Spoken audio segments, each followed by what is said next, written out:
Halo guys, kembali lagi bersama Dowell Anime. Kali ini Mimin akan menceritakan alur cerita yang berjudul Traveling Through Time and Space to Become an Unlucky NPC.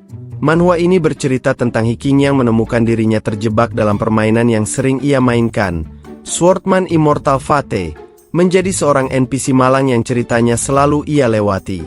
NPC ini terus-menerus mengganggu protagonis wanita utama, Ning Yuan, dan akhirnya terbunuh olehnya ketika identitasnya terbongkar.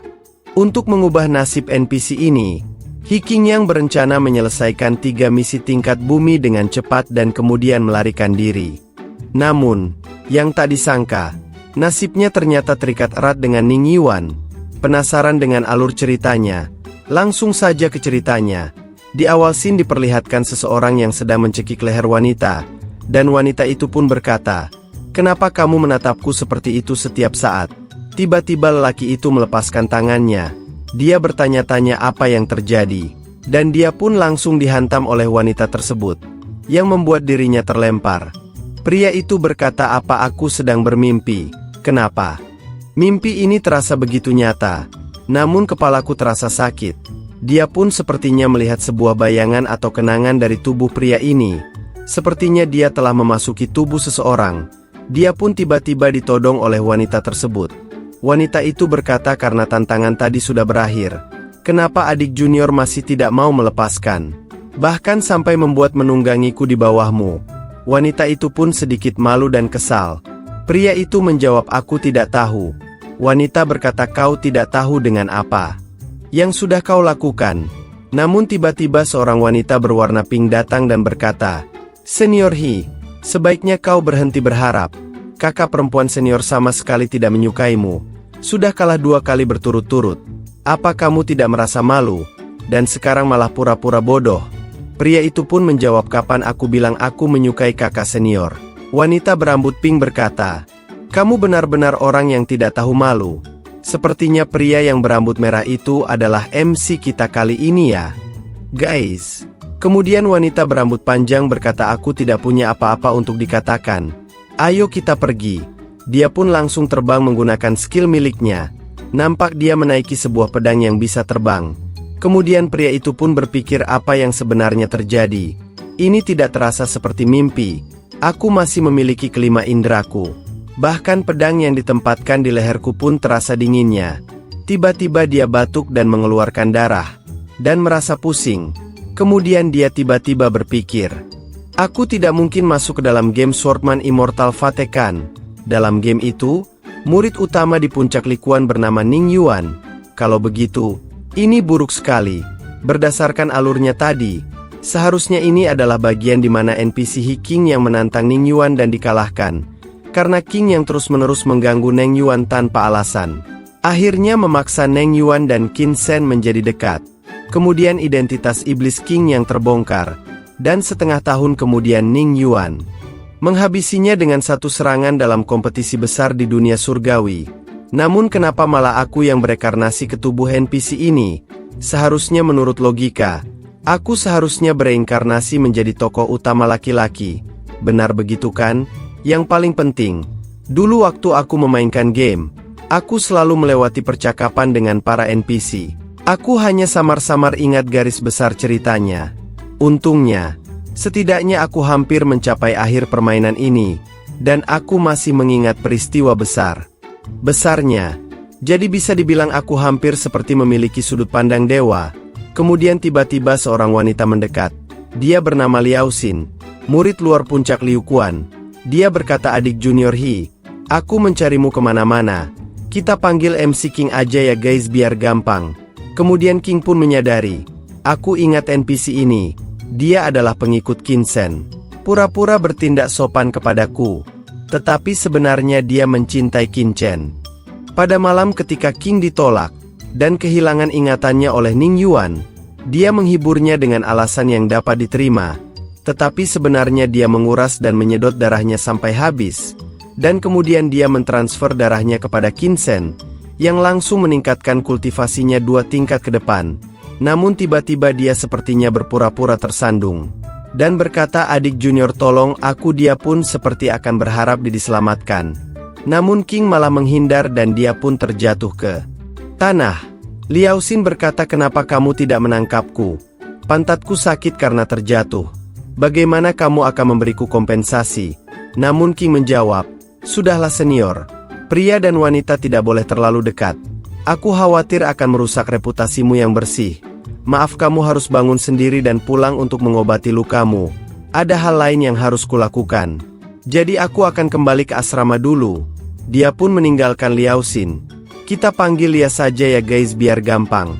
Kemudian Lia pun berkata, adik junior He, aku tidak bisa bangun. Tolong bantu aku berdiri. Sepertinya King tidak peduli. Dia harus segera kembali ke asrama dan merapikan pikirannya dengan baik. Dia sepertinya sangat marah karena ditinggalkannya.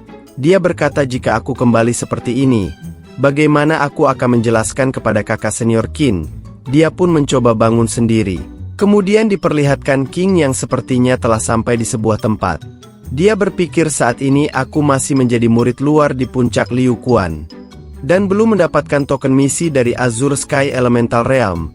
Tanpa token misi, aku tidak bisa keluar dari perbatasan Azure Sky Elemental. Aku harus menyelesaikan misi yang ditentukan, agar bisa menukarkan poin dengan token perintah turun gunung. Jika aku tidak bisa meninggalkan Azure Sky Elemental Realm, kemungkinan besar aku akan mati di bawah pedang Ning Yuan dalam waktu setengah tahun. Dia pun sepertinya telah memasuki kamarnya. Dia berpikir Ning Yuan sekarang berada di Fan Condensation Stage tingkat ketiga, dan aku baru saja mencapai tingkat Key Ravening Stage.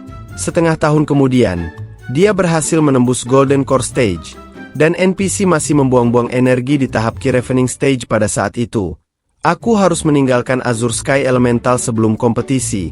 Aku pasti akan merasakan sendiri kenikmatan membalas dendam di dalam permainan ini. Tiba-tiba Lia datang ke kamar itu. Dia berkata, adik junior senior perempuan tidak akan menyukaimu. King berpikir kalau dia benar-benar sulit ditangani. Lia berkata, aku tidak lebih jelek dari kakak senior. Jadi kenapa bukan aku? Dia terlihat merayu King terus-menerus. Padahal mantap ya guys. Jangan ke kamar mandi ya guys. Lia pun menghampiri King dan berkata, kenapa kamu tidak membiarkan kakak perempuanmu menghibur hatimu yang terluka? Lia tiba-tiba berkata, kamu tahu aku menyukaimu kan? Dan King pun terkejut mendengarnya. Apa ini, kenapa mendadak aku ingin dekat dengannya? Lia berkata, soalnya tubuhmu juga merindukanku. King berpikir tidak boleh seperti ini, karena ini dosa bulan puasa. Namun Lia tidak peduli, dan langsung menunggangi tubuh King. Aku mau, adik junior peluk aku erat-erat. Beliau berpikir dalam hatinya, karena kau itu dia, ayo aku akan membawamu ke surga. Namun tiba-tiba King memukul dirinya. Dia pun terlempar ke arah pintu dengan sangat keras, dan terjatuh. Dia sepertinya merasa kesakitan. Kekuatan King terus mengalir ke ujung jari. Dia bertanya-tanya, apakah ini dunia kultivasi? Aku tahu, pemilik asli tubuh ini adalah iblis anjing. Meskipun baru saja berubah menjadi bentuk manusia, meskipun hanya berada di tahap pertama bintang api dari klan iblis, itu setara dengan tahap pondasi kultivasi manusia. Di sini dijelaskan tahap ke N dari klan siluman setara dengan tahap ke N+1 dari para kultivator manusia. Meskipun manifestasi energi mereka secara eksternal tampak sama, kekuatannya sebenarnya berbeda. Kemudian Lia pun berkata, adik junior, apa kamu sudah tidak waras? Dia merasakan kesakitan dan kesal.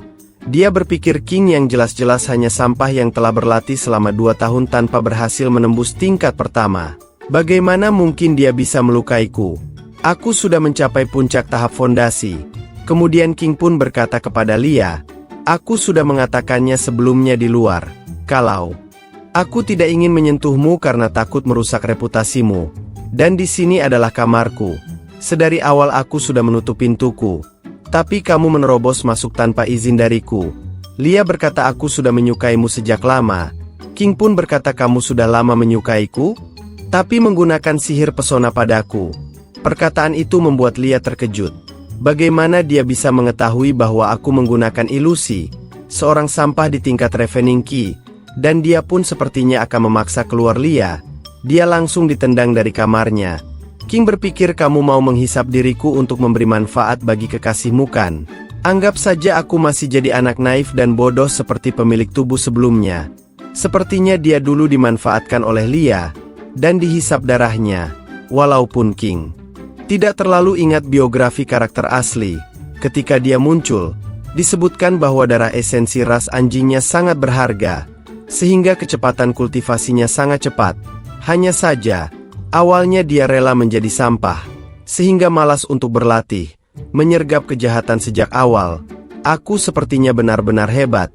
Kemudian Sin pun beralih. Diperlihatkan dia yang sedang bersembunyi di balik pohon. Sepertinya ini sudah aman.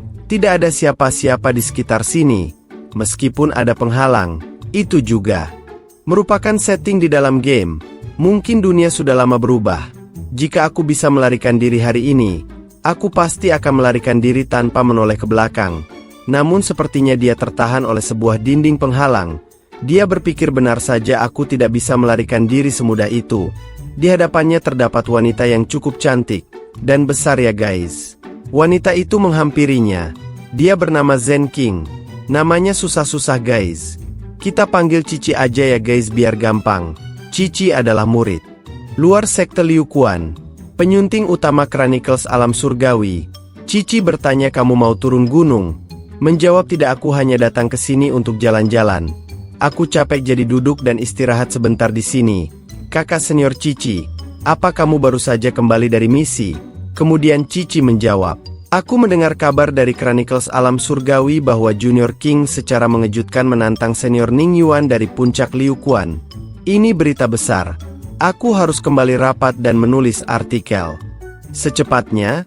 Edisi baru berita aneh pasti akan terjual habis. King berpikir hal ini baru saja lama-lama ini tersebar. Cici berkata aku mengambil misi solo menuruni gunung, tetapi di tengah jalan aku mendengar berita besar ini. Aku masih punya banyak waktu untuk menyelesaikan misi itu, dan aku berencana untuk kembali menulis artikel. Tidak terpikir aku akan bertemu denganmu. Kamu harus memberiku informasi terbaru. King berkata, kepalaku terbentur di siang hari. Itu semua salah paham. Cici pun berkata, adik junior King, kamu tidak terlalu menyukai kakak senior Neng Yuan bukan? Faktanya, ada rumor di luar bahwa kamu bersikeras mengganggu kakak senior Ning Yuan, karena kamu cemburu pada kakak senior Qin Shen. Kamu tidak perlu terlalu memikirkan hal itu. Aku melihat kalau senior Ning Yuan hanya memiliki persahabatan biasa dengan senior Qin Shen, sebagai rekan sesama murid. Kemudian King berkata bagaimana aku bisa menyukai kakak senior Ning Yuan, walaupun kita semua berasal dari sekte dalam alam surgawi. Namun antara kita dan Gunung Yanyang masih terpisah oleh satu gunung. Kakak senior Ning Yuan dan aku belum pernah bertemu satu sama lain beberapa kali. Tapi sebelumnya kamu pernah menantang senior Ning Yuan dan mengatakan bahwa kamu akan mengalahkannya dalam kompetisi besar alam surgawi, dan membuatnya menikahimu. Aku ada di sana dan mendengarnya dengan telingaku sendiri. Sekarang senior Ning Yuan sudah mencapai tingkat Meridian Condensation Stage. Dalam setengah tahun dia pasti akan mencapai Golden Core. Memang, dia benar-benar pantas disebut sebagai kakak senior yang sesungguhnya. Dan dia juga mendapat gelar dari kepala sekte. Jadi kita tidak bisa lagi memanggilnya sebagai kakak senior, tapi harus menghormatinya dengan sebutan Lady Yuehua. Kemudian King berkata aku minum terlalu banyak hari itu dan menjadi gila. King berpikir kalau NPC ini hanyalah pendukung, tapi dia berani bertarung dengan NPC utama, dan bahkan berani menikahinya. Berapa kilogram anggur yang sudah dia minum? Dia berpikir kepada dirinya sendiri ya guys waktu sebelumnya. Kemudian Cici berkata, Junior King, cepat beritahu aku, apa kamu memiliki sejarah masa lalu dengan Lady Yuan? Aku akan menukarkan 3 batu roh kelas rendah untuk mendapatkan informasimu. Dia pun menempel-nempel seperti itu ya guys. Apa kalian gak pengen guys? King pun berkata senior Cici, aku tiba-tiba ingat, aku sedang merebus ramuan obat di asrama. Sekarang mungkin sudah hampir jadi. Aku harus pergi dulu. Dia pun langsung melarikan diri. Cici pun berlari mengejarnya. Adik junior tunggu sebentar. Kita ini bertetangga. Bukankah lebih baik kita pulang bersama? Benar-benar besar ya guys. Kemudian King berkata kepalaku benar-benar terbentur hari ini. Kalau begitu ayo pergi bersama. Dia berpikir dalam hati. Kenapa aku tidak bisa mengendalikan tanganku? Yang menekan tombol spasi untuk men-skipnya. Dia sebenarnya ingin skip kejadian ini seperti dalam dunia game. Kemudian Cici berkata sebenarnya, aku merasa energi Junior King sangat murni. Asalkan berlatih dengan baik dan tidak malas, pasti hasilnya akan sangat luar biasa. Dalam 3 tahun lagi, kamu juga punya kesempatan untuk bertarung dengan Ning Yuan. Tidak perlu terburu-buru tahun ini. Kemudian King berpikir apa aku bisa bertahan hidup hingga 6 bulan ke depan. Itu masih belum pasti, Cici. Berkata pedang Lian Meng di tangan Ning Yuan adalah pedang wanita yang dihadiahkan oleh pemimpin sekte sebagai juara pertama dalam kompetisi besar. Adik junior, jika kamu punya kesempatan mendapatkan pedang laki-laki Sword of the Sun Blazing Dragon Flame, pastinya akan memberikan banyak keuntungan dalam motivasi. Hanya saja aku tidak tahu di mana pedang ini berada sekarang. King pun berterima kasih kepada Cici karena telah menjelaskannya, tetapi King benar-benar tidak memiliki persahabatan dengan kakak senior Ning Yuan di luar sekte yang sama. Kemudian Cici berkata dan menempelkannya, ini tidak bisa dibiarkan begitu saja. Ning Yuan adalah topik pembicaraan di antara semua orang di sekte alam surgawi, dan kamu memiliki begitu banyak konflik dengannya. Sungguh aku harap kamu bisa membuat kemajuan dengannya. King berkata senior berhenti mempermainkanku. Oh iya, tadi kamu di bawah gunung. Pasti sedang mau turun dari gunung kan? Kenapa kamu tidak terlihat kelelahan? Kemudian Cici menjawab, setelah menyelesaikan 4 misi, kamu bisa mendapatkan izin untuk turun gunung dan bebas berpetualang. Oh iya, aku ingat kamu belum mengambil misi. Kemudian King menjawab, aku berencana pergi ke pavilion Zhangwu besok untuk mengambil misi. Kemudian Cici memperlihatkan wajahnya yang aneh. King berkata, kenapa kakak senior Cici menatapku seperti itu? Jijik menjawab, kamu tampaknya sedikit berbeda dari sebelumnya. Aku menyarankan kamu untuk mengambil misi, tetapi kamu selalu berusaha mengelak. Kamu sangat positif hari ini. Mungkinkah? Kemudian King pun berpikir dalam hati, apa dia menyadari bahwa saya bukan NPC yang asli? Jika ketahuan, apakah akan ada hukuman, mati kesambar petir atau semacamnya? Namun Cici pun berkata, apa ini karena keajaiban cinta? Seketika membuat King membantu mendengarnya. Dia pun tertawa. Aku hanya merasa bahwa aku sudah berada di alam surgawi selama 2 tahun. Semakin lama, semakin merasa bahwa aku tidak bisa terus bermalas-malasan, dan mereka berdua pun sudah sampai di asrama. Cici berkata, bagus jika kamu berpikir begitu, Junior King. Jika kamu mengingat perseteruan dan hubunganmu dengan Ning Yuan, ingat untuk segera memberitahuku. Cici berpikir dengan kemampuan menulis musim semi dan musim gugurnya, dia pasti akan menghasilkan sebuah artikel kronis alam surgawi yang sensasional. Dia pun memasuki kamarnya. King berpikir, artikel musim semi dan gugur, itu tidak terlihat seperti istilah artikel positif bukan? Lupakan saja, hari sudah mulai gelap. Aku akan buat rencana untuk besok. Dia pun memasuki ruangan tersebut. Namun kakinya berubah ke wujud anjing, bahkan tubuhnya. Dia berpikir, astaga, aku lupa bahwa karakter aslinya adalah iblis anjing. Pada step pertama kamu bisa berubah menjadi bentuk manusia, tapi bisa berubah kembali ke bentuk hewan saat malam. Tapi kenapa harus sekarang? Bahkan tidak bisa berbicara lagi. Ini benar-benar menyebalkan. Di alam surgawi, tempat para praktisi berkultivasi, sebagian besar dari mereka membenci Rasulullah dan ras iblis sampai ke tulang. Kalau mereka tahu aku adalah anjing iblis, mungkin mereka akan mencabuti bulu-buluku dan memakanku seperti daging anjing. Aku belum pernah makan apapun setelah sampai di dunia ini. Aku sangat lapar sekali. Tiba-tiba ada seorang yang masuk dan berkata, binatang roh. King menyadari suara ini, dan dia adalah Ning Yuan. Dia pun berkata, kamu binatang roh milik senior atau junior yang mana? Mantap sekali ya guys ini Neng Yuan, tanpa talisman pengikat. Jadi kamu adalah binatang roh yang tak berpemilik ya? Dia pun mengelus kepala King. Ini asrama murid. Jika kamu tidak memiliki pemilik, jangan masuk. Dia langsung digendong oleh Ning Yuan. Ini asrama junior puncak Liu Quan. Bagaimana bisa mereka meninggalkan pakaian di luar pintu? Apa kamu lapar? Pergilah ke tempatku, dan aku akan mencarikanmu sesuatu untuk dimakan. Kamu terlihat sangat kasihan sekali. King sangat senang digendongnya, karena baunya sangat wangi. Dia berpikir, aku mau makan enak. Pasti semua makanannya terasa enak. Namun dia pun sedikit menyadari, Ning Yuan memiliki tubuh spiritual giok yang secara alami menarik makhluk roh. Jika ini terjadi, jika aku menghisap sedikit roh Ning Yuan, pasti akan sangat menguntungkan untuk kultivasiku.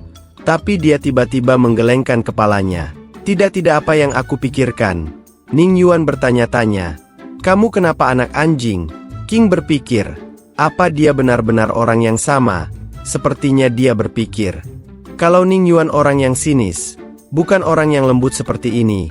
Ning Yuan pun mencium King, dan berkata jangan takut kakak akan melindungimu. Kalian iri pasti ya guys. Dan chapter kali ini pun berakhir ya guys. Sekian dulu untuk chapter kali ini ya guys. Nantikan cerita selanjutnya hanya di Dowell Anime. Terima kasih buat teman-teman yang udah support Mimin dengan like, comment, share, dan subscribe. Mudah-mudahan diberikan kelancaran dalam mencari rezekinya ya guys. Dan buat kalian jangan lupa komen guys. Biar Mimin tambah semangat lagi bikin kontennya. Dan juga kalau mau request alur cerita manhwa tertentu, langsung komen aja di kolom komentar ya guys. Terima kasih.